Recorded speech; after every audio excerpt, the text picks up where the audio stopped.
신앙생활은 하나님을 모시고 하나님과 교통하고 하나님이 기뻐하시는 일을 행하는 것입니다. 하나님을 모시려면 그 모시는 방법이 필요하겠죠. 어떻게 모셔야 되는가? 하나님을 알아야 되고 만나야 되는 거죠. 또 하나님이 기뻐하시는 일을 하나님과 교제하면서 하는 것인데, 우리 마음과 가정과 이 사회를 우리가 하나님의 대리인으로서 마치 아담이 에덴 동산에 다스리는 권한을 받았던 것처럼 우리가 가정과 마음과 이 사회를 다스리는 그런 하나님의 대리인의 역할을 감당하는 것이 신앙생활이라고 말씀드릴 수가 있습니다. 우리 교회의 핵심 가치는 오른쪽에 있듯이 예수 그리스도를 알고 그분을 닮아가며 그분을 증거하는 삶입니다. 그분 안에서 성장하며 닮아가며 증거하는 삶입니다. 예수님을 안다고 했을 때 여러분, 뭐가 예수님을 아는 겁니까? 예수님의 성경 내용을 알면 예수님을 아는 걸까요? 좀 더 구체적으로 말하면 우리 인간의 실존을 바로 아는 것입니다. 내 위치와 정체성을 아는 것이고 하나님을 아는 것입니다. 그것은 다시 말해서 죄가 무엇인가, 하나님의 구원의 경륜이 무엇인가를 밝히 아는 것이 예수님을 아는 것이 되겠습니다. 지식이 아니라 실존적인 하나님을 만나고 모시는 첫 작업이 예수님을 아는 것이 되겠습니다. 우리가 거룩함이 있어야 신령과 진리로 하나님께 예배하고 하나님을 만날 수가 있습니다. 이 거룩함이라는 것은 죄와 정반대되는 말입니다. 죄를 가지고는 하나님을 만날 수가 없어요. 하나님은 죄를, 거룩하신 하나님, 공의로우신 하나님이시기 때문에 결코 함께 갈 수가 없습니다. 그것은 불가능한 것입니다.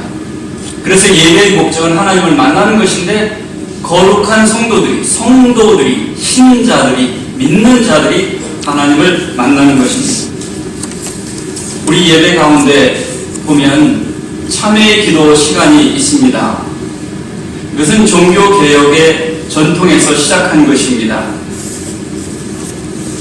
1517년 10월 31일 루터가 독일 비텐베르그 성당에 교회의 잘못된 방향과 이것을 비난하는 95개조 반박문을 붙인 해가 벌써 500년 전입니다. 올해가 그 500주년을 맞이하는 해입니다. 그 당시는 죄 문제를 해결하는 게 성도의 가장 중요한, 물론 신구약의 모든 죄 문제 해결이 가장 중요한 문제인데요. 고해성사를 지금과 같이 천주교에서 하듯이 고해성사를 드렸습니다. 그리고 그 죄에 대해서 예를 들면 어떤 숙제를 했죠.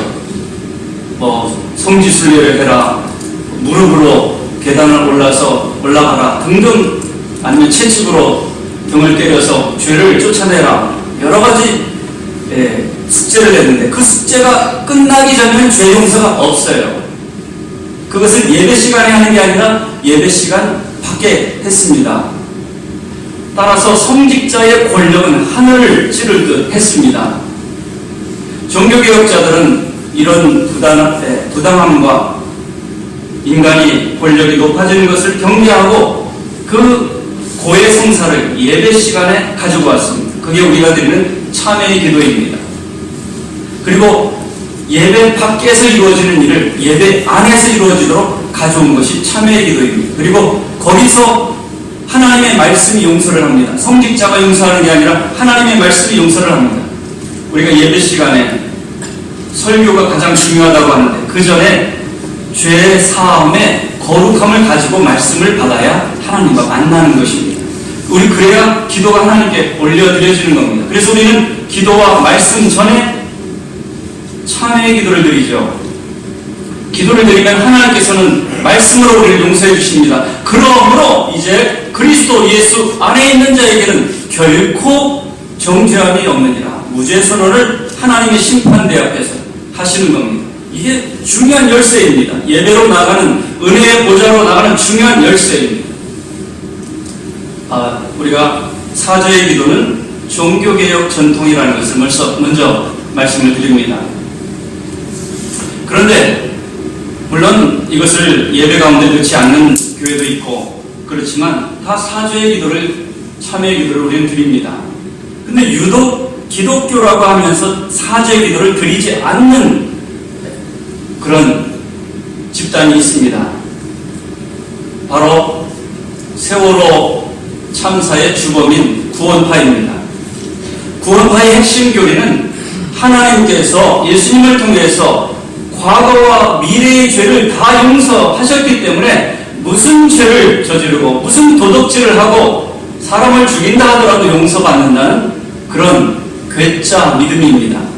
따라서 사죄의 기도란 있을 수가 없습니다. 너무나 죄 용서가 확실하기 때문에 사죄의 기도를 거부합니다. 물론 구원파만 그런 것이 아니라 잘못된 구원관을 가진 사람들이 그렇습니다. 그러나 여러분 이걸 아셔야 됩니다. 우리는 구원받았지만 죽기 전까지 죄와 싸워야 합니다. 그러나 감사한 것은 죄와 싸워 이길 수 있는 능력을 성령 안에서 하나님께서 주셨다는 겁니다. 그러나 싸워야 합니다. 이기는 싸움이지만 싸워야 합니다. 죄에 대해서 민감해야지 하나님의 구원의 빛이, 거룩하신 하나님과의 만남이 이루어지게 되는 것입니다. 그래서 여러분, 이 사죄 참회의 기도는 종교개혁 전통이며 더 나아가서 구약의 전통입니다. 구약에는 하나님께서 이스라엘 백성들을 출애굽하셨죠. 애굽의 노예 생활에서, 그 비참한 생활에서 구원해 주셨습니다. 왜 구원해 주셨을까요? 그 이유를 분명히 알아야 되겠습니다. 그것은 하나님을 예배하기 위해서, 거룩한 백성이 되고 제사장 나라가 되기 위해서, 즉 하나님을 예배할 뿐만 아니라 에덴 동산에서 아담에게 잘 다스리고 정복해라, 그 명령을, 이 땅을, 죄로 오염된 이 땅을 제사장 나라가 되어 죄 문제를 해결하고 하나님의 나라를 이루어가는 나의 일꾼들이 되라고 구원한 것이죠. 그런데 어디 구원받은 타락한 이 하나님의 백성들이 날마다 하나님의 뜻대로 사나요? 못하는 거예요. 그러니까 하나님께서 성막을 주셨어요. 성막을. 그 성막은 하나님께서 같이 인생길에 광야에 다니면서 그 중심에 하나님의 백성들과 함께하는 거예요. 성막은 뭐 하는 겁니까? 죄 문제를 해결하는 거예요. 죄가 이 하나님의 말씀에 불순종할 수밖에 없고 넘어질 수밖에 없는 그들을 위해서 넘어질 줄 알고 성막을 준비하셨어요. 그래서 성막에는 세 가지로 되어 있습니다. 뜰과 성소와 지성소로 되어 있는데 바로 은혜의 보좌, 그것은 지성소 안에 있습니다. 그런데 지성소는 아무나 들어가지 못합니다. 우리가 예배 드릴 때 우리 예배가 지성소까지 가야 되는데 문 밖에 있는 사람, 뜰에만 있는 사람 안 돼요. 뜰을 거쳐서, 성소를 거쳐서 지성소, 은혜의 보좌 앞에 다 나가야 합니다. 그게 예배입니다. 그런데 지성소에 가기 위해서는 뜰에 있는 뜰에 예식이 있습니다. 뭡니까? 번제단과 물두멍입니다. 다시 말해서 죄 문제 해결하지 않고는 하나님 만날 생각하지 말라는 겁니다. 죄 문제 해결이 하나님을 만나는 첫 번째 일입니다. 번제단에서 짐승을 다 태워버리고 그 피를 바릅니다. 그리고 물두멍에서 씻습니다. 무슨 뜻입니까?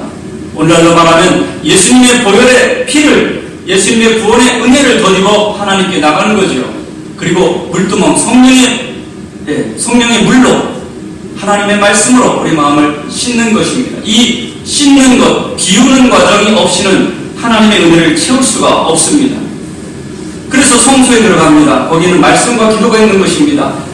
금솥대가 있어서 말씀과 기도를 인간적으로 듣는 것이 아니라 하나님의 말씀으로 깨닫도록 성령님의 빛을 비추어 주셔서, 떡상이 있죠. 그건 하나님의 말씀, 하나님의 생명의 양식입니다. 금향로가 있죠. 그것은 우리가 드리는 기도입니다. 죄 문제 해결하고 성령의 도우심으로 말씀을 받고, 그리고 우리의 드리는 기도가 하나님께 상달되는 절차가 있는 것입니다.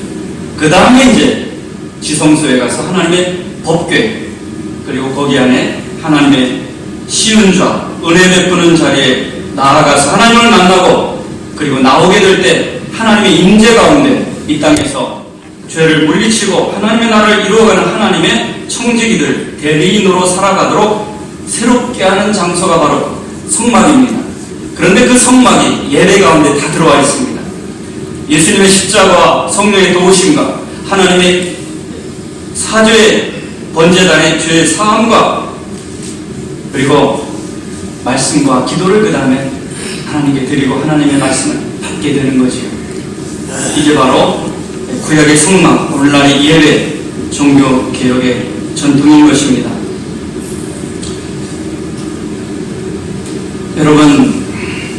여러분에게 질문합니다. 여러분은 천국으로 가는 길을 가고 있습니까? 지옥으로 가는 길을 가고 있습니까?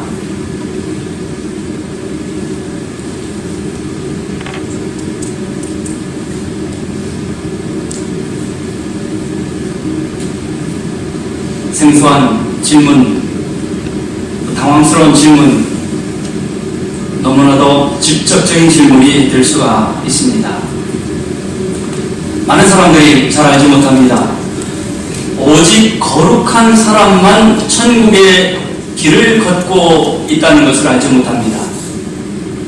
오직 거룩한 사람만, 구속함을 받은 사람만, 여호와의 속량함을 받은 사람만 그 천국의 길을 걸어가는 것입니다. 그러면 누가 거룩한 사람입니까? 적어도 우리의 말과 생각과 삶 속에, 성품 속에 주님을 닮은 모습이 있어야 합니다. 거룩함이든 인내든 사랑이든 평안이든 기쁨이든 용서든 적어도 주님을 닮아야 합니다. 신앙생활은 주님을 닮는 것이에요. 형식이 아닙니다. 주님과 동행하는 것입니다. 주님을 알아가는 것입니다. 주님을 닮는 것입니다. 물론 여기서 말하는 천국은 죽어서 간다. 나는 죽은 데 관심이 없어. 나는 이 땅에서 잘 먹고 잘 사는 데 관심이 있는데 뭐 얼마 있다가 있을 죽음에 대해서 관심 가질 이유가 뭐야? 라고 생각할지 모르지만 그렇지 않습니다. 천국의 길을 걸어가는 것은 오늘날 우리 가정의 문제고 내 마음의 상태이고 지금의 문제입니다. 그것은 과거의 미래의 문제가 아닌 것입니다. 오직 거룩한 사람만 천국의 길을 걸어가게 되는 것입니다. 오늘 이사야 35장은 구약에서 제일 유명한 성경 중에 시편 23편이 있습니다. 사랑하는 우리 삼성교회 성도 여러분은 시편 23편만큼 이사야 35장을 사랑할 수 있기를 권면을 드립니다. 너무나도 귀한 절망에서 희망을 꿈꾸는 그런 하나님의 말씀입니다. 이 말씀의 상황은 이스라엘 백성들이 아수르 제국의 침략을 받을 때, 비참하게 공격을 받을 때, 아니면 이스라엘 백성들이 바벨론에 너무 오랜 기간에 포로 생활을 할 때, 그 기간에 하나님이 주신 약속입니다. 우리가 외국 생활을 해도 잘 말하지 못하는 벙어리가 되고 말도 들리지 않는 귀머거리가 되고 그렇게 되는데 하물며 포로로 이역만리 다른 나라 땅에 지금의 바벨론 이라크죠. 이라크에 포로살이를 할 때 800km, 1000km 넘어가는 그곳에 끌려가서 포로살이를 할 때 얼마나 기가 막히겠습니까? 무슨 노래가 나오겠습니까? 입에서. 그들의 심정은 사막과 같은 것이고 메마른 땅과 같은 것이고 황무지와 같은 것입니다. 성경에 이스라엘 백성들이 아수르의 공격을 받고 바벨론의 포로가 되었다는 것은 오늘날 인간이 죄의 포로가 되고 자본의 포로가 되고 욕심의 포로가 된 그 상황을 우리에게 보여주고 있는 것입니다. 경제가 어려워져서 많은 사람들이 힘들어하고 있습니다. 길이 보이지 않습니다. 사막에 길이 없는 것처럼 길이 안 보입니다. 막막합니다. 입에서는 불평과 원망이 나오고 걱정이 나오고 노래라고는 기쁨이라고는 나오지가 없습니다. 그것이 이스라엘 백성들의 상황이었습니다. 인생은 마치 사막과 같습니다. 사막의 특징은 두 가지가 없어요. 물이 없어요. 물이. 목말라 죽게 되는 것입니다. 생명체라고는 없어요. 열매라고는 없습니다. 사막은 또한 길이 없어요. 앞에서 걸어간 사람이 있어서 따라가 보려고 하는데 바람이 불면 길이 다 없어집니다. 여기가 길인 줄 알고 이 사업이 잘 되는 줄 알고 가봤더니 그냥 바람 한번 부니까 길이 싹 없어지는 거예요. 인생은 사막과 같습니다. 사람들은 길이 없어 갈 바를 알지 못하고 물이 없어 목말라하고 죽어가고 있습니다. 길인 줄 알고 이게 길을 찾아서 사막으로 걸어가면 걸어갈수록 더 깊은 사막으로 나올 수 없는 사막으로 가서 밤에는 춥고 낮에는 감당할 수 없는 더위 때문에 죽게 되는 것입니다. 그런데 이 사막과 황무지와 메마른 땅은 바로 우리들의 마음인 것입니다. 우리의 가정인 것입니다. 이 나라와 민족의 상황인 것입니다. 여러분, 여러분의 마음은 옥토입니까? 사막입니까? 사막에는 길이 없어요. 답답해. 어디로 갈지 몰라. 감사할 제목이라면 하나도 없어요. 그 마음은 이미 사막인 것입니다. 사랑하기보다는 미워하는 일이 너무 많아요. 이미 사막인 것입니다. 황무지인 것이고 열매가 없는 것입니다.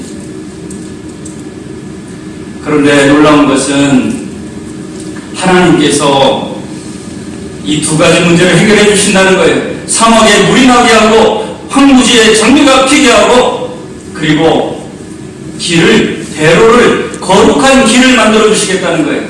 그래서 우리가 부른 찬송 242장 찬송을 우리가 부른 것이죠. 황무지가 장미꽃같이 피는 것을 볼 때 구속함에 노래 부르며 거룩한 길 다니리. 하나님의 아름다움과 그의 영광 볼 때에 모든 괴로움 잊어버리고 거룩한 길 다니리. 마른 땅에 샘물 터지고 사막에 물이 흐를 때 기쁨으로 찬송 부르며 거룩한 길 다니리. 여러분, 상상이 안 되죠? 사막이 숲이 되고 꽃이 피고 거기에 물이 연못이 시내가 흐른다는 건 상상이 안 되는 일입니다. 이런 놀라운 일이 저와 여러분의 거룩한 길을 가는 성도들의 앞에 있게 된다는 것입니다. 메시아가 오시면, 성령님이 오시면, 예수님과 동행하면 이런 역사가 이루어지게 된다는 것입니다. 우리는 한 해를 시작합니다. 여러분, 한 해 동안에 어려움과 문제들이 없으리라고 전혀 기대하지 마시기 바랍니다. 단 기대할 것은 어렵고 당황스럽고 놀라운 일이 있다 할지라도 우리가 그 길을 성령님의 도우심과 성령님의 단비를 내려주시고 하나님의 말씀의 양식과 길이 되신 말씀의 길을 따라갈 때에 능히 통과할 수 있다는 것을 믿으시기 바랍니다. 우리를 놀라게 하고 당황하게 하고 어려운 일은 닥칩니다. 올 한 해는 어려운 일 없게 해주세요. 그렇게 기도하지 마세요. 그런 일이 있다 할지라도 능히 통과하고 하나님의 은혜를 경험하도록 사막이 샘물이 되고 황무지에 꽃이 피는 그런 하나님의 인도하심을 경험하도록 그렇게 기대하시기 바랍니다. 8절 말씀을 우리 함께 같이 읽겠습니다. 8절 말씀입니다. 거기에 대로가 있어 그 길을 거룩한 길이라 일컫는 바 되리니 깨끗하지 못한 자는 지나가지 못하겠고 오직 구속함을 입은 자들을 위하여 있게 될 것이라. 우매한 행위는 그 길로 다니지 못할 것이며. 사막에 하나님께서 내주신 거룩한 길은 대로라고 합니다. 대로. 분명히 하나님 나라는 좁은 길이라고 했는데 왜 대로입니까? 이건 두 가지 의미가 있습니다. 하나님의 구원은 너무나 확실하기 때문에 하나님의 은혜를 깨닫게 되면 그 구원을 잃지 않게 된다는 뜻입니다. 두 번째, 대로라는 뜻은 생각하는 것보다 구원받은 사람이 너무나 많다는 것입니다. 시간과 공간을 초월해서 하나님의 자녀들이 너무나 많다는 것입니다. 그래서 요한계시록 7장 9절에 예언한 바에 따르면 헤아릴 수 없는 수많은 백성과 방언과 민족들이 하나님께 찬양을 보여드리는 천국의 모습이 나타나 있습니다. 구원받을 자가 14만 4천이 아니라 너무나도 많습니다. 14만 4천은 상징적으로 하나님의 백성을 다 구원한다는 뜻이죠. 그런데 그 숫자가 셀 수 없을 정도로 많다고 요한계시록 7장은 말씀하고 있습니다. 그런데 이 거룩한 길, 옛날에는 왕이 다니는 왕의 대로가 있었어요. 높은 데는 깎고 파여진 데는 평평하게 해서 이 왕의 대로를 가면 평탄하게 평강하게 그 길을 목적지까지 갈 수가 있는 겁니다. 그리고 여기는 시온의 대로라는 표현이 시편에 기록되어 있습니다. 이것은 포로들이 예루살렘에 가는 길, 예루살렘이 시온이거든요. 하나님을 만나는 길이 그 거룩한 길이거든요. 그런데 포로가 됐는데 돌아갈 길이 없어요. 그러나 하나님께서 길을 내주셔서 하나님을 만나고 하나님을 예배하고 하나님의 뜻대로 살아갈 수 있는 길을 열어주신다는 그런 약속의 말씀입니다. 깨끗하지 못한 자는, 죄가 있는 자는, 죄문제 해결 안 된 자는 갈 수가 없는 거룩한 길입니다. 오직 구속함을 입은 자만 갈 수가 있습니다. 여기서 구속은요, 발음할 때 잘 하셔야 돼요. 구속하면 이거고요. 구속입니다. 길게 한번 따라해 보시기 바랍니다. 구속. 예수님께서 값을 주고 저와 여러분을 사셨죠. 이 구속이라는 것은 redeem, 유괴할 때 돈 값을 지불하고 인지를 사오는 거예요. 노예의 값을 지불하고 노예를 내 것으로 삼는 거예요. 하나님께서는 죄로 팔려간 우리들을 예수 생명 바쳐서 그 피를 흘려서 피값으로 저와 여러분을 사셔서 하나님의 소유가 되게 하셨고 거룩하게 하셨습니다. 성도님들이 거룩한 길을 갈 때 사자가 나타납니다. 우리를 놀라게 하고 무섭게 하고 당황하는 일이 생깁니다. 그러나 거룩한 길을 가기만 하면 협박을 하고 위협을 할지언정 치명적인 상처를 절대 줄 수가 없습니다. 여러분, 거룩한 길을 가시기 바랍니다. 주님과 동행하시기 바랍니다. 우리의 거룩함이 되시는 예수님과 동행할 때 우리를 놀라게 하고 사자 같은 사단의 공격이 있다 할지라도 으르렁거리고 협박은 하지만 쇠사슬이 묶였어요. 십자가에서 이미 예수님께서 사단의 권세를 물리치셨어요. 그 길을, 거룩한 길을 걸어가는 한 해가 되어야 하겠습니다. 마치 사막과 황무지와 메마른 땅은 우리 표정으로 하면 우울한 표정, 화난 표정, 걱정되는 표정입니다. 근데 거기에 꽃이 피고 시냇물이 흐른다는 것은 기쁘고 감사하고 행복하고 아름다운 표정으로 변화된다는 것이죠. 이 때가 올 때 놀라운 구원의 역사가, 치유의 역사가 나타납니다. 약한 손과 떨리는 무릎, 겁내는 자들이 새 힘을 얻게 되고, 눈먼 자가 보게 되고, 귀머리가 듣게 되고, 벙어리가 말을 하게 되고, 젖는 다리가 사슴처럼 뛰게 된다는 거예요. 그런데 이게 우리들의 모습입니다. 영적으로. 교회 다니는데 내 발로 가는 게 아니라 누가 끌어줘야 가는 사람이 다리가 안진백인 거예요. 그러나 하나님의 은혜를 깨닫고 사슴처럼 기도하러 가자, 예배드리러 가자, 이렇게 되는 거예요.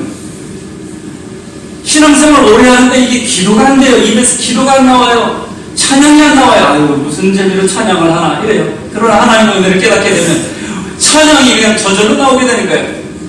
이 봉오리가 이 말문이 트이는 거죠. 하나님의 말씀 들어도 졸리고 안 들려요. 그러나 하나님의 은혜와 사랑, 하나님이 내 인생을 주관하시고 역사의 주관자가 되시는 깨달을 때 하나님을 바라보게 되고 말씀이 들리게 되는 거예요.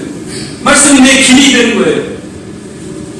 영적인 귀와 눈이 뜨여지는 거죠. 재밌는 것은 우리 신앙생활은 재활치료와 같습니다. 병원에 입원하다가 나오면요, 한 오랜 동안에 병원에 있는 사람은 근육이 다 물러져가지고요, 일어나는 것도 짚고 일어나야 돼요. 다리가 얼마나 후들거리는지. 무거운 것도 못 들어요. 손도 떨립니다. 그런데 은혜 받으면 이 떨리는 손과 흔들리는 다리가 걷는 사람이 새 힘을 얻게 됩니다.